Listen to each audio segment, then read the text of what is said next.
Okay बच्चों, मैं आपको समझाने जा रहा हूँ value edit method. Value edit method board में बहुत इंपॉर्टेंट क्वेश्चन हर साल आता है। इसको हम 3 अलग अलग नामों से बुलाते हैं। वैल्यू एडिट मेथड, इसको हम प्रोडक्शन मेथड भी बोलते हैं या हम आउटपुट मेथड भी बोलते हैं। आप ध्यान रखिएगा कि वैल्यू एडिट मेथड से हमेशा डोमेस्टिक इनकम निकलता है, जिसको जिसको हम NDP FC भी बुलाते हैं, या फिर कुछ न्यूमेरिकल्स में NVA@FC भी बुलाया जाता है।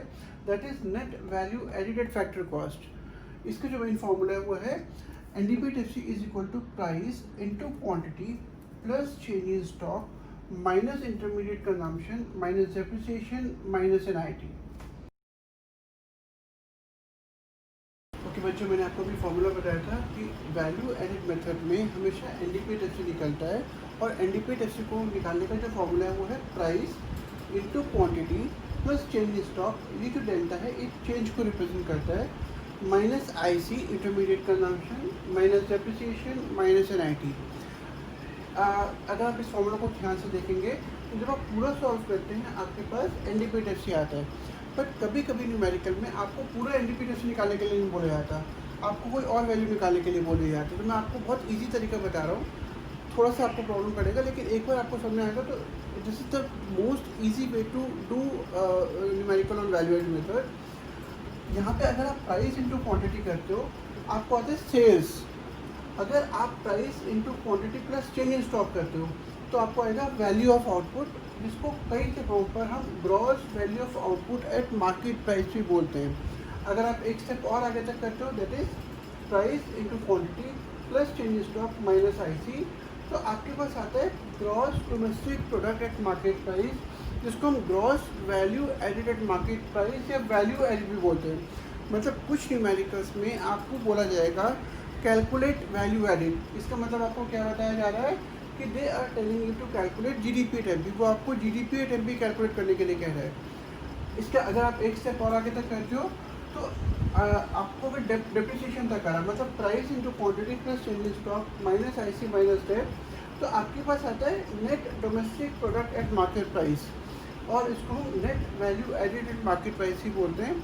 और अगर आप पूरा न्यूमेरिकल करते हो, पूरा फॉर्मूला फॉलो करते हो, तो आपके पास आएगा NDP/FC, जिसको हम net value added eight factor cost और डोमेस्टिक इनकम भी बोलते हैं।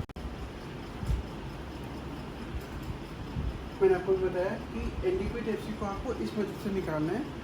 अगर आपको सीधा सारा वैल्यू दिया जा रहा है तो बहुत इजी तरीका है कि आप सारी वैल्यूज़ को फॉर्मूला में डालो, आपके पास NDP/FC आ जाएगा।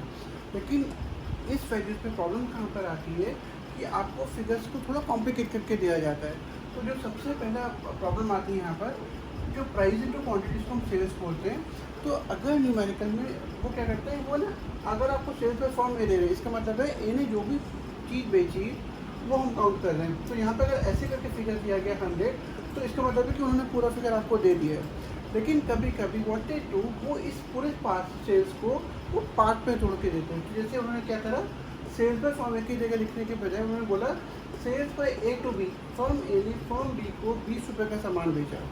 Then purchase by X from A, अगर आप ध्यान से देखेंगे X ने A से खरीदा, मतलब A बेच रहा है।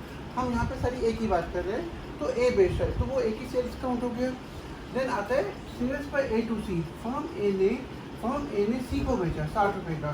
तो इस केस में क्योंकि आपको सेल को ब्रेकअप करके दिया हुआ, तोड़ कर दिया हुआ है, तो आपको तीनों फिगर्स को ऐड करना पड़ेगा, जिससे कि आपका जो फिगर आएगा वो will be equal to sale. अगर आपको न्यूमेरिकल में ऐसे भी नहीं दिया हुआ तो वो क्या करेंगे, वो आपको देंगे domestic sales by form A. Domestic sales का मतलब होता है कंट्री के अंदर उन्होंने कितना बेचा। तो सपोज हम एज्यूम करते हैं कि 40 रुपये का उन्होंने कंट्री के अंदर बेचा, एंड बाकी का जो उन्होंने एक्सपोर्ट बाय फॉर्म ए 60 रुपये का उन्होंने एक्सपोर्ट कर दिया।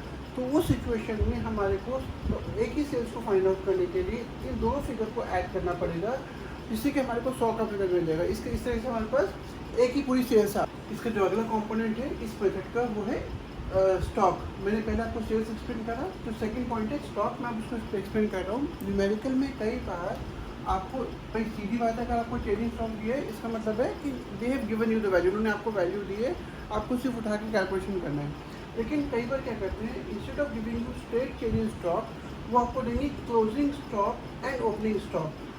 ध्यान रखिएगा हमेशा क्लोजिंग माइनस ओपनिंग करना है। आपके पास चेंजिंग स्टॉक का फिगर आएगा क्लोजिंग माइनस ओपनिंग, ठीक है। तो आपको चेंजिंग स्टॉक का फिगर आएगा। जो अगला पॉइंट है, इसको हम चेंजिंग स्टॉक को कई बार क्या करते हैं, वो नेट एडिशन और इंक्रीज इन स्टॉक भी लिखते हैं।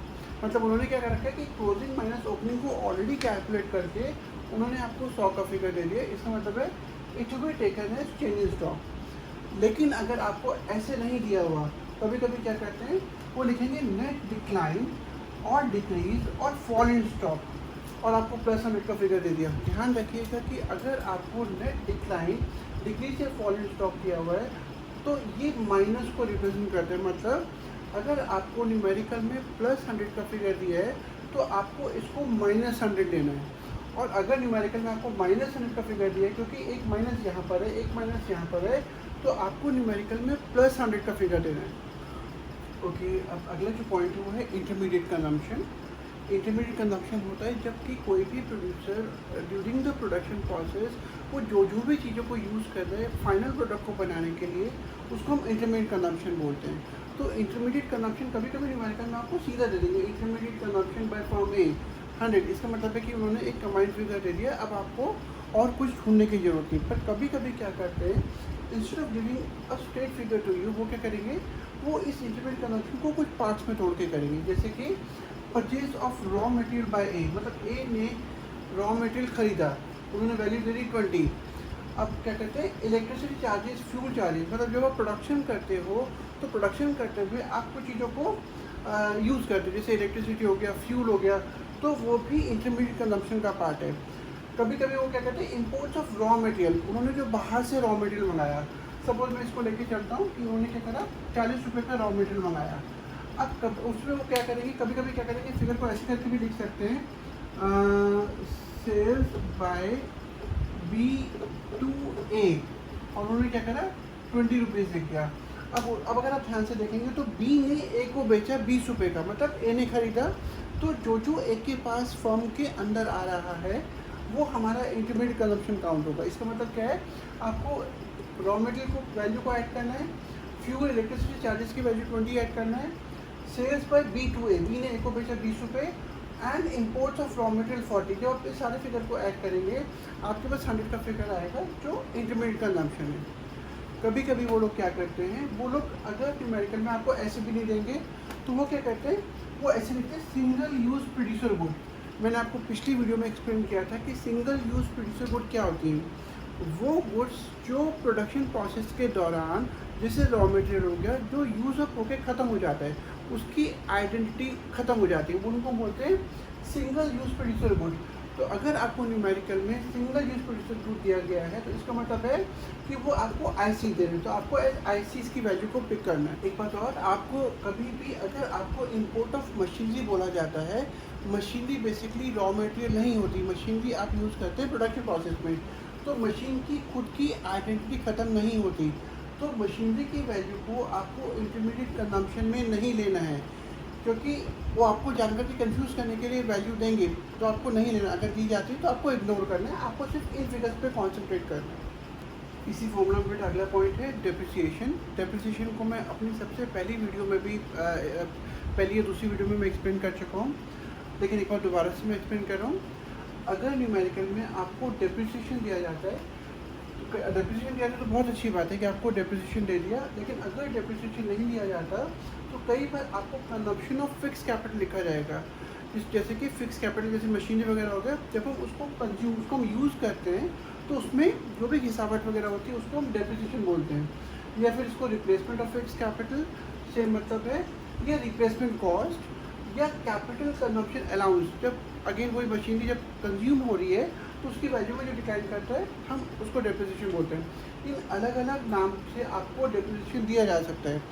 कभी कभी न्यूमेरिकल में अगर आपको ये नहीं दिया हुआ तो they may give you gross minus net, कोई एक ग्रॉस का फिगर दे देंगे। जैसे उन्होंने सपोज यहाँ पे दे दिया GDP टेम्पी 200 रुपये, LDP टेम्पी 100 रुपीज़, तो अगर आप हम 200 में से 100 माइनस करेंगे हमारे पास 100 आएगा, विच इज़ आर डेप्रिसिएशन। कभी कभी डेप्रिसिएशन की वैल्यू को वो कैसे लिखते हैं, instead of giving a straight figure, what they do, वो आपको लिखेंगे purchase cost of asset, purchase cost of asset upon life time of asset. मतलब अगर सपोज हमने 1 लाख रुपए की मशीन खरीदी, हमने 1 लाख रुपए की मशीन खरीदी और उस मशीन का टाइम पीरियड है 10 साल, उसकी जो life period expected life period है वो 10 साल है, तो इसका मतलब क्या होगा, जब हम इसको कैलकुलेट करेंगे हमारे पास डेप्रिसिएशन का फिगर आएगा जो 10,000 रुपये है। इसका मतलब है कभी कभी instead of giving a figure to you, तो may give you like this कि वो आपको एक मशीन की परचेज कॉस्ट बता दी, आपको उसका लाइफ पीरियड बता दिया, तो आपको फिर कैलकुलेट करके डेप्रिसिएशन निकालना पड़ेगा। वैल्यू एडिड मेथड का जो सबसे लास्ट पॉइंट है वो है NIT, नेट इनडायरेक्ट टैक्सेस। अगर आपको NIT दिए, नेट इनडायरेक्ट टैक्सेस दिए तो वेल एंड गुड। कभी कभी वो क्या करते हैं, वो आपको नेट इनडायरेक्ट टैक्सेस को आपको ब्रेक करके देंगे, वो आपको दे देंगे इनडायरेक्ट टैक्सेस एंड सब्सिडीज। तो फिर आपको इन दोनों का डिफरेंस निकाल के NIT कैलकुलेट करना है। और अगर आपको ऐसे भी नहीं दिया हुआ तो आपको वो देंगे, वो आपको इनडायरेक्ट टैक्सेस के टाइप से देंगे। जैसे उन्होंने क्या करा, न्यूमेरिकल में दे दिया GST, goods and services tax 60 rupees, और उन्होंने दे दिया इम्पोर्ट ड्यूटी 40। तो इस केस में क्योंकि यहाँ पे 2 टाइप के इनडायरेक्ट टैक्सेस दिए हुए हैं, आपको दोनों को प्लस करके पूरा इनडायरेक्ट टैक्सेस का फिगर निकालना पड़ेगा। और अगर आपको सब्सिडी दी है, सपोज यहाँ पे सब्सिडी दी है 50, तो आपको इनडायरेक्ट टैक्सेस में से सब्सिडी माइनस करना पड़ेगा, आपके पास NIT आएगा। कभी कभी न्यूमेरिकल में वो क्या करते हैं, instead of giving you NIT, वो आपको कंफ्यूज करने के लिए वो क्या करेंगे, आपको इनकम टैक्स या कॉर्पोरेट टैक्स देंगे।